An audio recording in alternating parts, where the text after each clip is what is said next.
Hello, everybody, and thank you for joining us for another Totem Talk.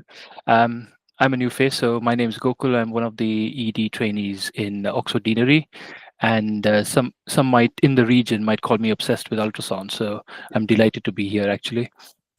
This week we have a session with a slightly different kind of flavor, and we are delighted that Hannah is speaking to us about the art and science of remote mentoring. Hannah, as many of you may already know, is a cardiac ACCP and an associate professor in advanced clinical practice based in Leicester. Also has the level 2 BSc accreditation for TTE and TOE. She's also the national lead for FUSIC Heart, sits on the FUSIC HD committee, and also the co-director of GNH Critical Care Echo. Obviously, she's got extensive experience in echo education, and you might have seen that in the previous sessions. And she's supported Totem right from the beginning, and every session so far has been really excellent. Just before I hand over to Hannah, I would like to just request everybody to keep their microphones on mute. And obviously, if there's any questions, please post it in the chat, and I will keep an eye out for those. So all over to you, Hannah. Thanks, Gokul. Once again, lovely introduction. And yeah, I get to speak about my favourite topic today, which is really exciting. Not that any other topic isn't my favourite, but this particularly, I think, exemplifies where my interests lie. I want to sort of take you on a bit of a journey through some of the scientific evidence first, and then talk about the practical artistry. So perhaps I should have titled this The Science and the Art of Remote Mentoring, but it didn't sound as nice. So today has a dual purpose. First, we're going to, like I said, examine the literature around remote mentoring. Most of all from the systematic review papers that I'm going to present to you, and there is actually a really good RCT that we'll talk about. And then I suppose I'm going to plug a little bit of my own research that I've done most recently and have published, which is called the Remote Study. So we'll talk about the findings of that. And then probably more importantly and more interestingly for those of you watching from home, we're going to explore the craft of remote mentoring. That brings in all of the pedagogical techniques that I use and that my colleagues who do this really well use, the communication strategies that I think are really, really important, and the wisdom, I think, not just from my years of doing it, but from others, that I think really transform this technology into quite meaningful education. So really, it's not just about innovation for the sake of innovation, which I think can be a little bit reminiscent of today's sort of AI era. As hopefully you'll see, this remote mentoring sort of approach represents what I think is a clinical necessity, and it's definitely a scalable solution to training crises that we're seeing, and in some cases, unfortunately, they have had fatal consequences, as we'll go on to talk about. So just to give you a little bit of a hard-hitting number that might give you a little bit of a clue as to what issues we see in particularly FUSIC heart. And I say that because on the lead, but also it's probably the most taken up module across the whole of the FUSIC and famous offering. So we've got around about shy of 1,500 registered learners that are undertaking FUSIC heart. And there's only around about 200 supervisors nationally. And I need to be clear that supervisors are the individuals that are have signing off capability, not necessarily mentors, for which there are many more mentors, but the individuals who are able to sign somebody's actual accreditation off. We don't have many of them to the number of actual learners that we have. And if we're looking at ratios, it's pretty off there. Now, these supervisors, just to confound that issue, are not evenly distributed geographically either. So they're often concentrated in large teaching hospitals, which is often underserving the smaller DGHs. And that's a common theme that we see. And this bottleneck, it really does delay competency development. It restrains all of these really motivated learners, and it affects essentially patient care ultimately. But as I'm sure you know from the next case, the consequences can be even more dire. Now, many of you know this case of Christian Hobbs. So at 17, Christian died, unfortunately, and the coroner was quite explicit that focus echocardiography wasn't available when it was needed. And it could have actually answered very simple questions that would have saved Christian's life. And I share this not to apportion blame, clearly, but because it crystallises why we must address this training gap that we see. And we must do that really quite urgently. Christian's death has stemmed from the inability, really, to provide timely access to ultrasound expertise more than anything else, not necessarily access to the machines or willing learners. Now, the NEAT Echo study, as I'm sure, again, most of you will have read and known about the findings, this represents the largest evaluation of critical care echocardiography practice in the UK, or maybe even internationally, and particularly in the field of shock. So this enrolled sort of 1,000 patients across nearly 200 intensive care units across the UK. And the headline finding was that only 54% of patients actually received an echo within 72 hours, despite international guidance recommending that echocardiography as a first line in shock is the imaging tool of choice. And that meant that essentially nearly half patients that are critically unwell didn't receive timely assessment. Now, when echo was performed, it reduced diagnostic uncertainty or change management in over 50% of cases. And for patients who had obstructive shock, that went up to 70%. These aren't marginal gains by any extremes. These are really fundamentally altering decision makers. So the paradox here is that echocardiography profoundly impacts care when it's used. And that's the key. So here, the fact is that we had nearly half of these patients that could have benefited from this tool, but weren't able to receive it. And the reasons why were explained by the authors. They talked about heterogeneous provision, they talked about variable availability of accredited practitioners, and also the geographical disparities that I've sort of alluded to. And this really is where I'm sort of focusing my attention, the supervision and training gaps, the gaps that are sort of left. And I don't think that we can train our way out of this using a traditional model alone.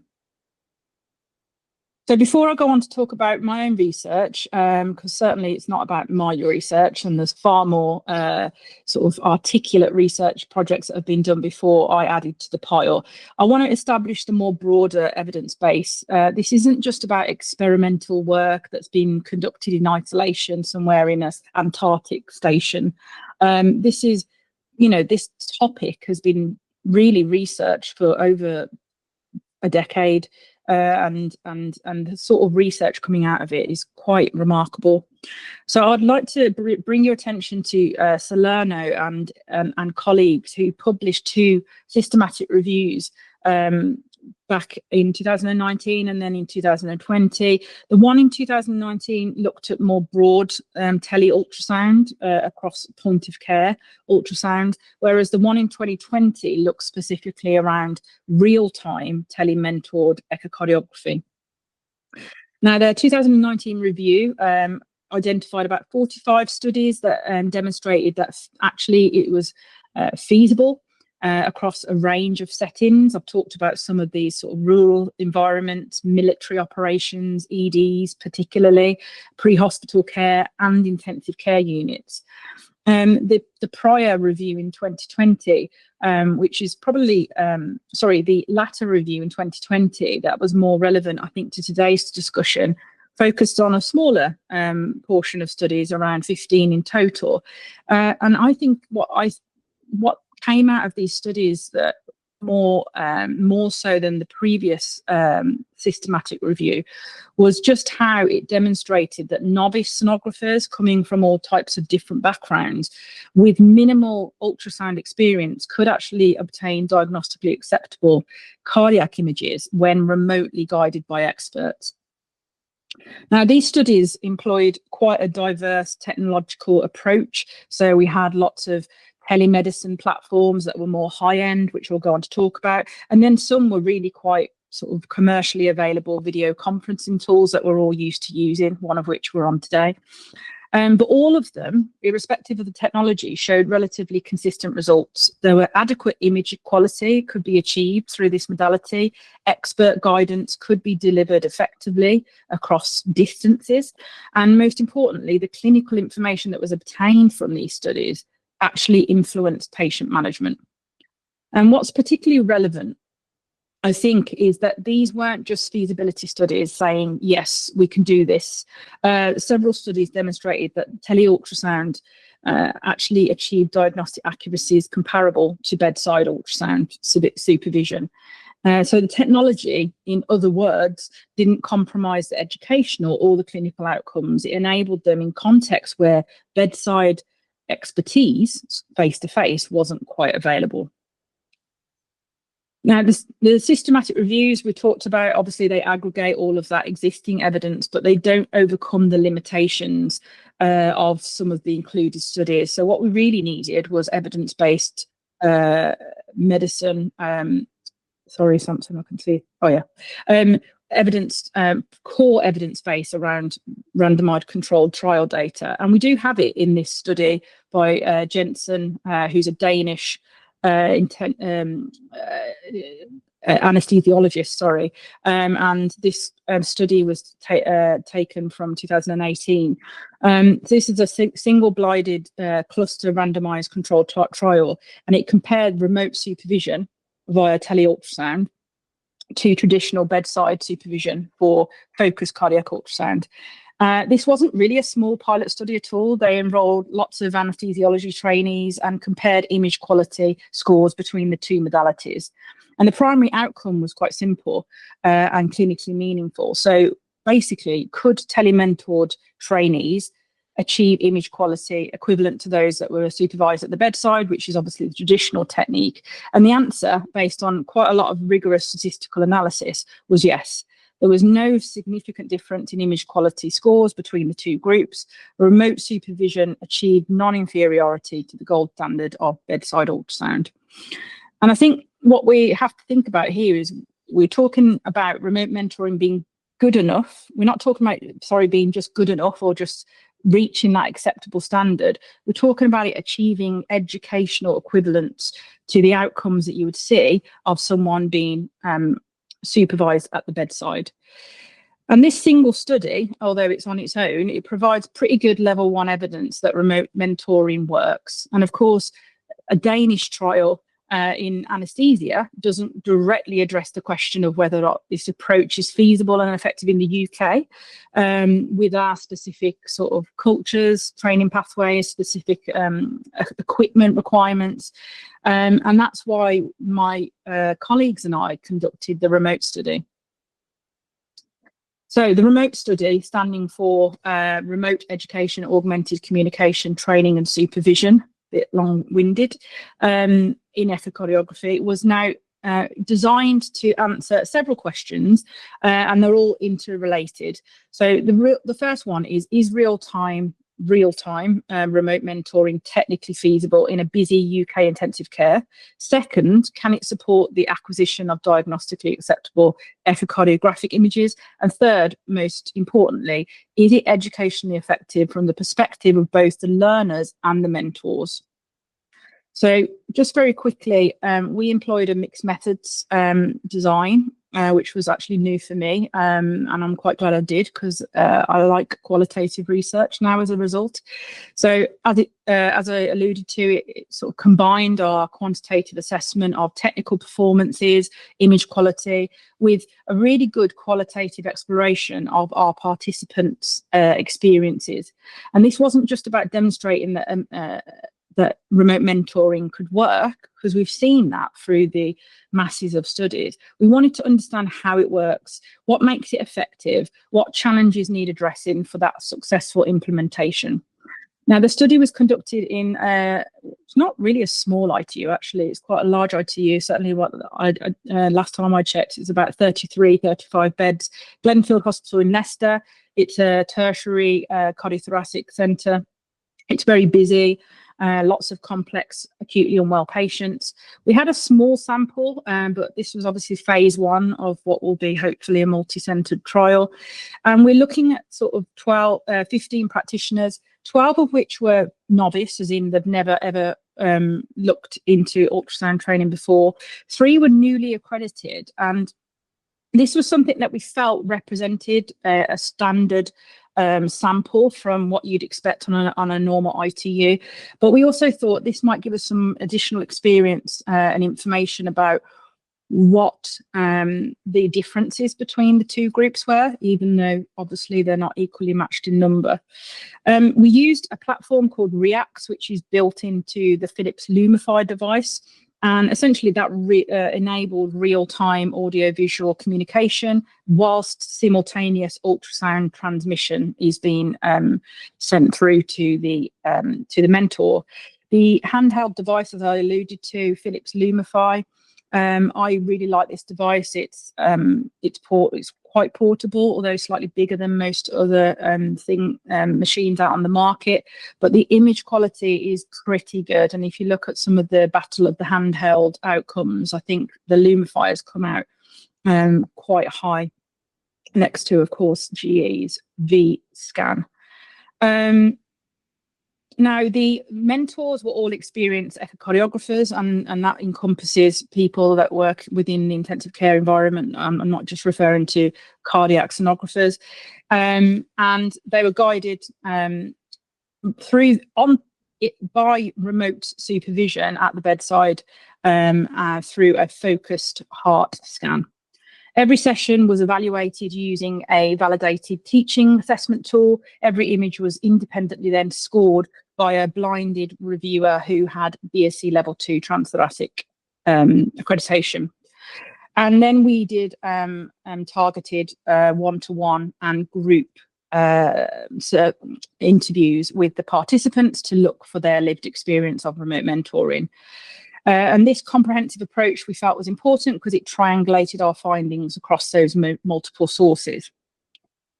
The results we were really quite encouraged by. So in every domain, we scored quite highly. So technical success, as you can see here, in a busy ITU, and this was just off the NHS Wi-Fi. All of our sessions were completed without any real minimal, without any issues. There was a couple of dropouts, but they were reconnected within 2 minutes.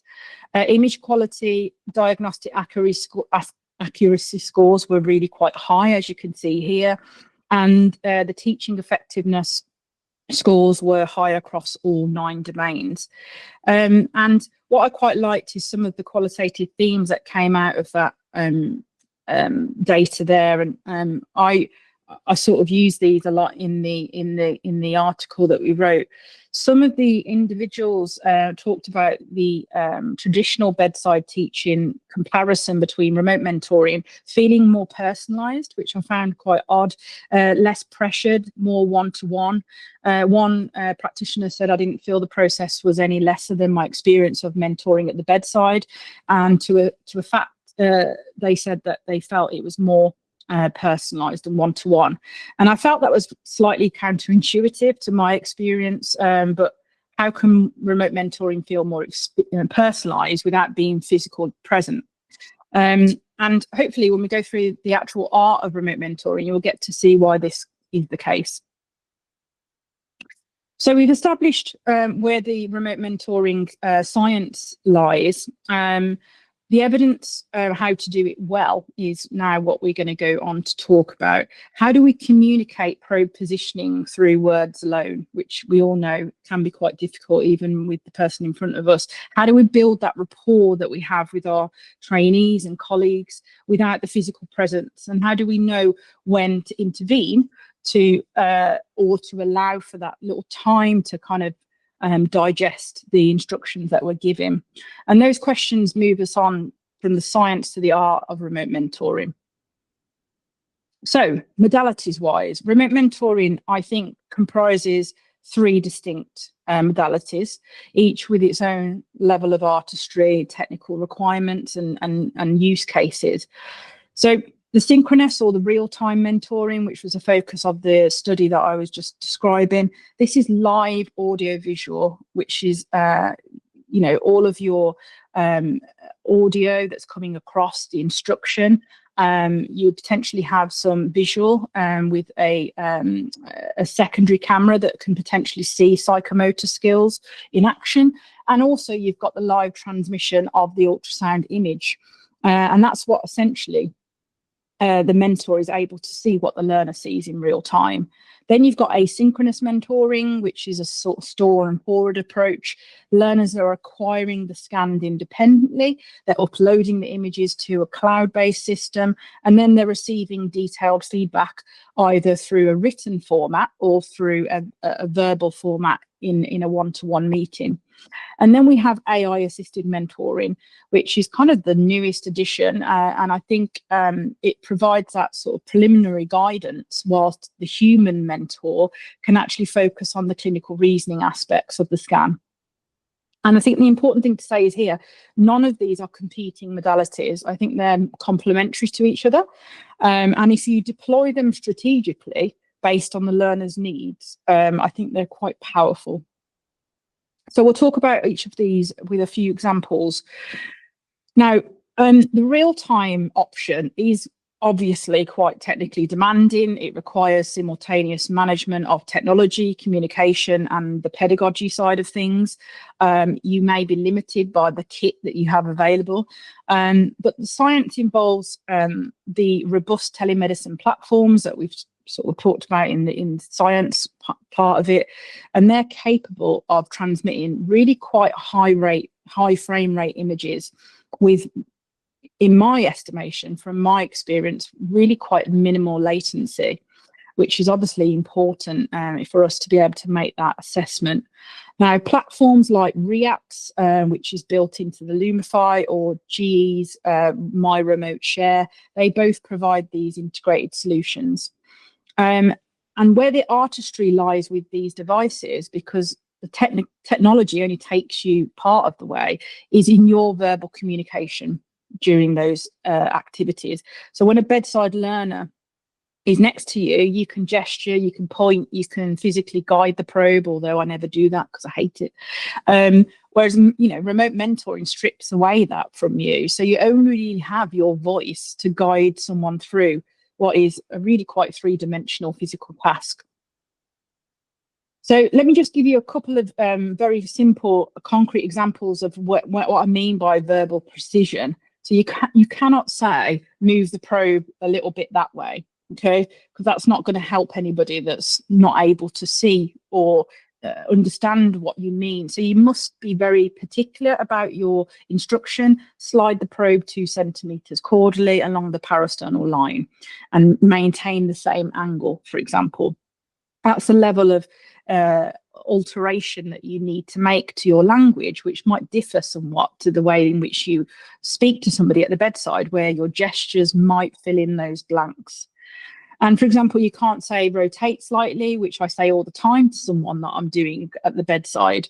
You must say how much you want them to rotate, exactly what direction, give them some potential clues as to what's happening, on the face of the clock.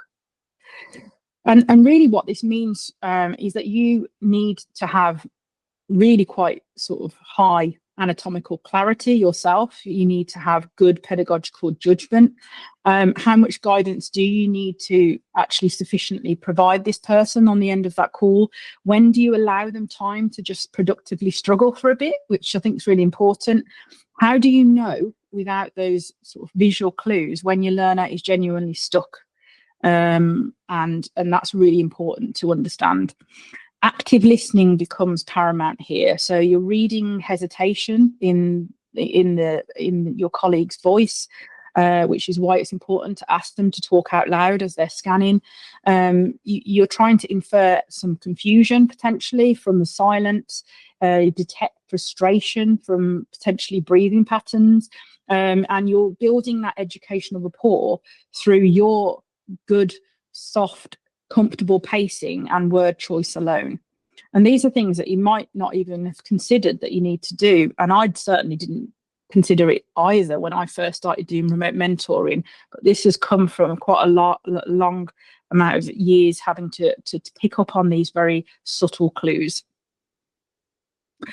Asynchronous mentoring is probably the one that most people are used to. This is a fundamentally different modality. Learners will acquire scans independently. They will upload the images securely to a cloud-based system, and then they will receive those bits of feedback hours or days later. Now, the science here involves secure imaging storage platforms, which is really important because in the past, we might have just pinged somebody a WhatsApp and said, what do you think about that? Whereas if you want actually detailed feedback that's educationally valuable, you do need to use systems that allow for that to happen. Platforms like Soniclip Share, which I can't say good enough things about because it's free and it really just works. And I'm telling you that because that's what I use for 90% of my remote mentoring with good success. And this will enable people to, upload a clip, to add their clinical context in the little box below and submit that for review. And where the artistry lies here is in the level of feedback that you give that person, because it has to compensate for the absence of sort of direct dialogue that you would be having with somebody if you were looking directly at their images. So you must be able to anticipate some of the questions, explain the reasoning, balance that critique or of encouragement, and be specific about how to guide improvement without removing that sort of learner agency. And that can be quite tricky. So if I just show you some examples of very poor versus very good asynchronous feedback, if you can see here's a snapshot of somebody's image on Soniclip Share, you hopefully can see that there is some foreshortening there. So if I was just to say apical four-chamber view, suboptimal, try again, it's not very helpful. It might be easier for me to just write that, but it's not going to have any educational value. Now, you can see here it's probably not as easy to read because Soniclip Share has this odd thing where it sort of doesn't format the text correctly. But as you can see here now, we've got an apical four-chamber. It's good from a depth perspective. The sector width is fine, but it's foreshortened. And I've gone on to explain why that's happened, given some explanation of why the probe might have, the probe positioning might have played a particular role in that, and what to do to try and prevent that from happening in the future. And also just giving some words of encouragement, because I've gone through people's scans and it's a tricky scan. I can see it has been tricky for them. I don't want them to read that back and think, oh God, the mentor thinks it's absolutely crap and that's been a waste of my time. So words of encouragement are important when you're giving this type of feedback.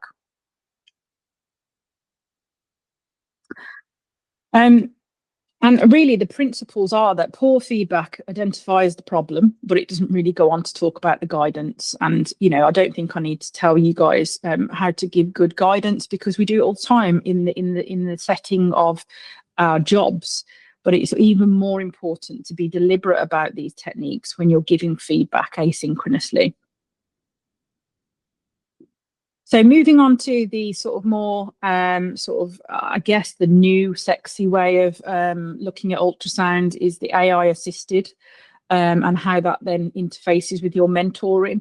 So this is definitely an evolution, and it's something I do welcome, if I'm honest. I've always been quite skeptical, but I've embraced this because I think it really has enhanced my ability to mentor people, because essentially the AI handles the routine mechanical task, whilst you as a mentor can then sort of focus on the higher order thinking, which is how we should be engaging with AI. And I'll use this, even though I must declare that I have received honoria from GE. I'm giving you this as a true example of what I think is the future. This is a really good sort of tool to help particularly novice learners. It's called Caption Guidance. And this essentially gives real-time probe positioning guidance and reference images. As you can see here, it's showing an individual how to obtain a better on-axis apical four-chamber image, which can be quite tricky to guide someone how to do that even with remote mentoring, even at the bedside, actually. And for novice learners, I think this is transformative. Early ultrasound education really does involve just simply being able to find the view. And those psychomotor skills don't necessarily require, at that point, expert clinical reasoning.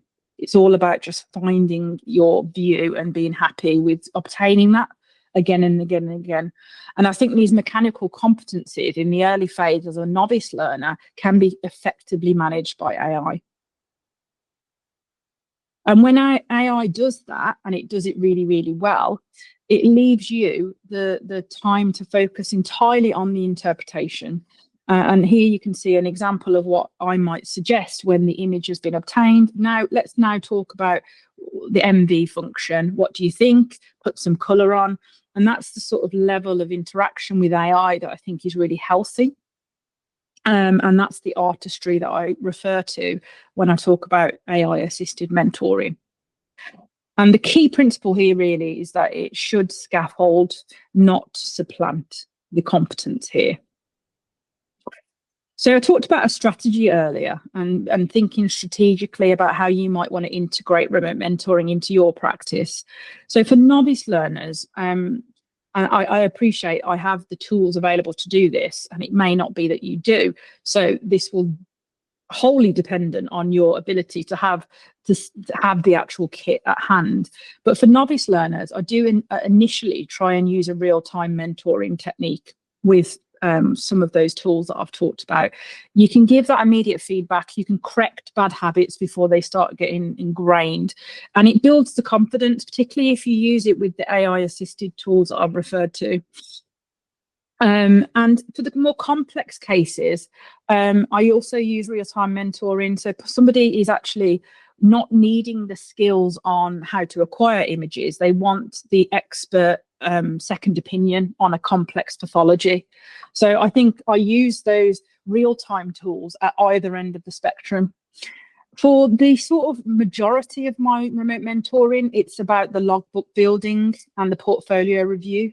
So that is amenable to asynchronous review. So where somebody I'm now taking somebody through the 40 scans that they need to do for their FUSIC heart logbook, for example, knowing that they've done the 10 supervised scans, then we can now transition to a more kind of clinical reasoning, technique-based assessment. And for exam preparation, which has become now part and parcel of point of care ultrasound, because we've moved into doing summative assessment for focused TOE and for FUSIC HD. Again, I've found asynchronous review to be really, really helpful because we can simulate an assessment condition. And this is something that I think will be a feature going forward.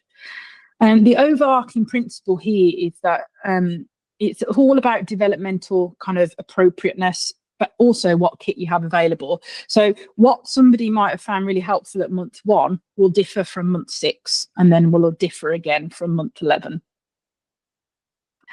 Now, just to sort of whip through some principles, I have sort of slightly changed this with the help of AI. I'm sure a lot of you know about Ross Fisher, who does a really good sort of talk and present his framework around how to enhance your presentation game. Well, I think this principle could be applied to remote mentoring. So the P³ here would refer to preparation, planning and performance. And why use a framework? Well, everyone likes a framework. And I think remote mentoring is sufficiently complex enough that improvisation leads to suboptimal outcomes, is my view. So when you're at the bedside, you can recover from poor planning through your physical presence, but you can't do that with remote mentoring. So for me, a structure becomes essential in this case. And the preparation side of it ensures that you understand the full context of what you're dealing with before you get to the point of connecting with these learners. So we'll talk about those very briefly now. The preparation, I would take a lot of time doing this if you are interested in taking this forward. And what I mean by this is understand who it is that you're teaching, What clinical scenario are they facing? What technical infrastructure do they have available to them to support your communication? So the learner background, I tend to do a one-to-one with anyone that's interested in doing remote mentoring. I find out about their professional background, their learning goals, what they cannot provide appropriately and what they can. Second, clinical context is important within the confines of confidentiality. What is the patient background? Why is the scan being performed? This will allow you to kind of mentally prepare relevant teaching points in the session itself. Third, technical readiness, particularly if you're using a real-time technique. You need to understand that there's going to be adequate bandwidth on their side, particularly. So you might want to do a brief test 24 hours prior to the session. Clearly, for the asynchronous modalities, this is not as important. And fourth, always try and approach it from a learning objectives perspectives. You know, what specifically does this session aim to achieve? What explicit objectives are you trying to get from this session? Otherwise, you tend to lose your way a little bit. And before you know it, you've done 5 or 6 sessions with this person. You haven't really objectively got where you need to be. Planning, well, we all know how important planning is, but it's even more important for remote mentoring.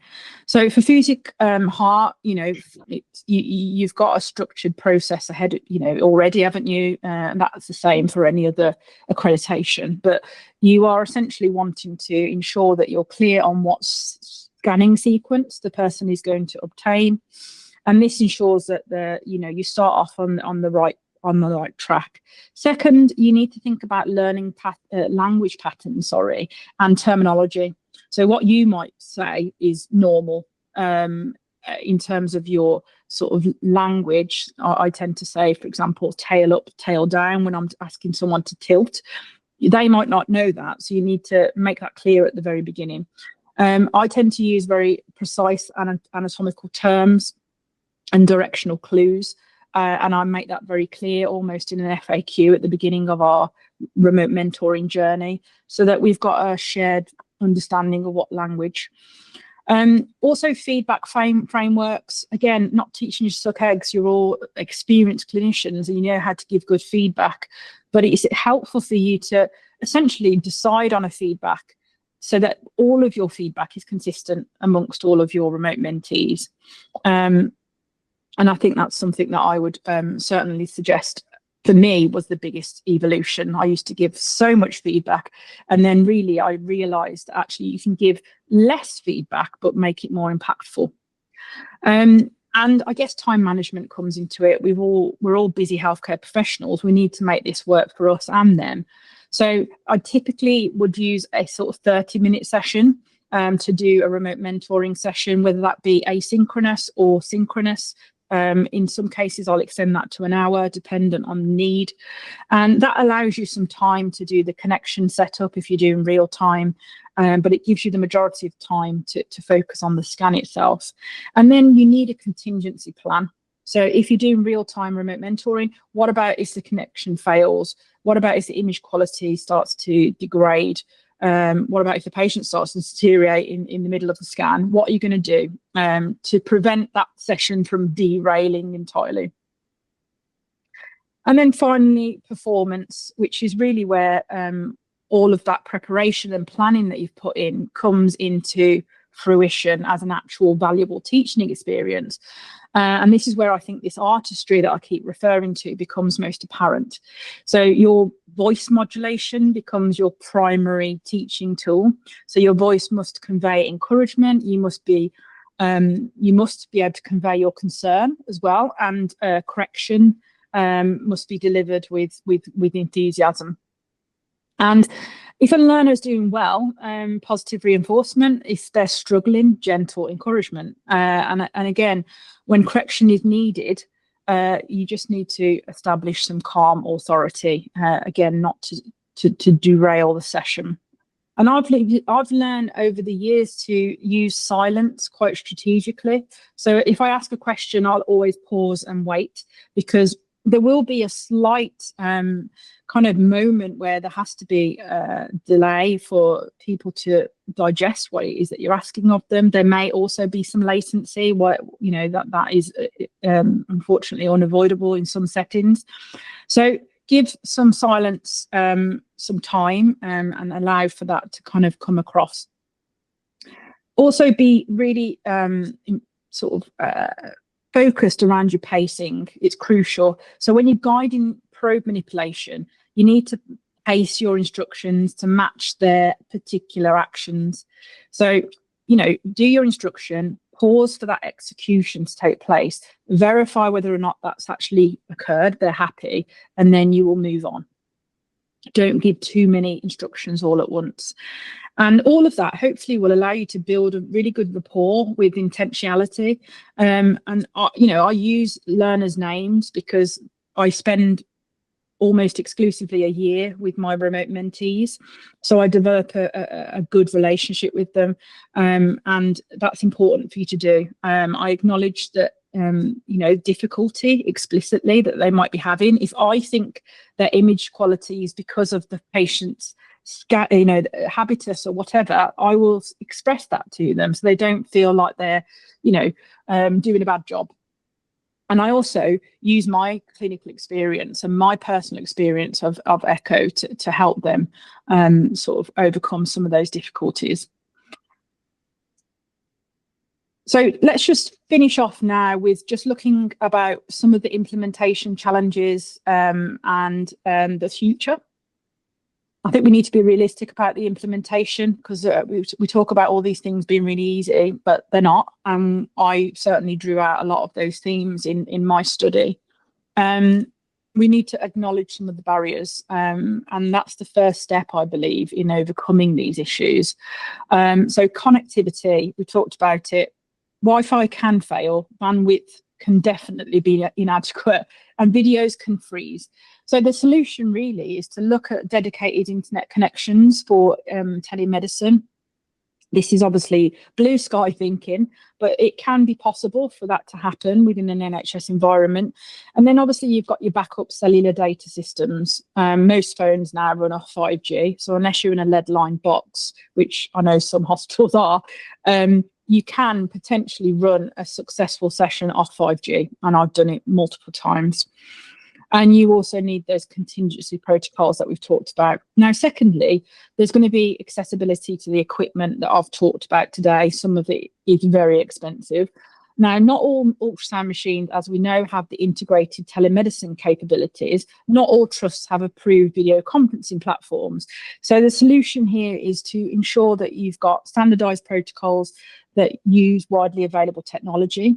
One of the things that I did when I first started remote mentoring is use a video capture card, and that's how we actually used remote mentoring. So you can basically attach any of that to a normal ultrasound machine, and you can run a live feed to somebody else somewhere else. And we did that quite successfully with a colleague in Canada when we set up the remote study. So that is a possibility, and it's something that I'm happy to give guidance on if somebody wants to look into that.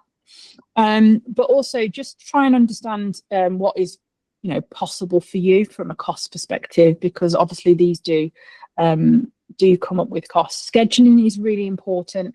Coordinating that real-time session as busy clinicians is challenging, but it's something that we need to consider. If echo education becomes more and more integrated into the curriculum, then with that will come SBA time and sessional time for consultants or experienced residents to deliver this type of training, and this can be factored into that time.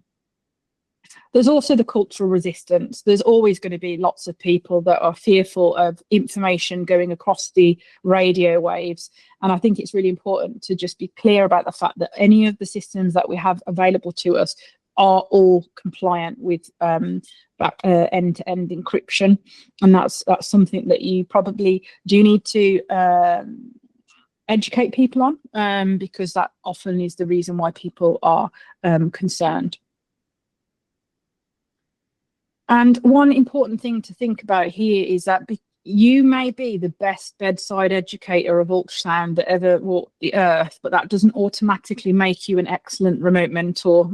which might dent people's egos a little bit, but it is true. And I found that.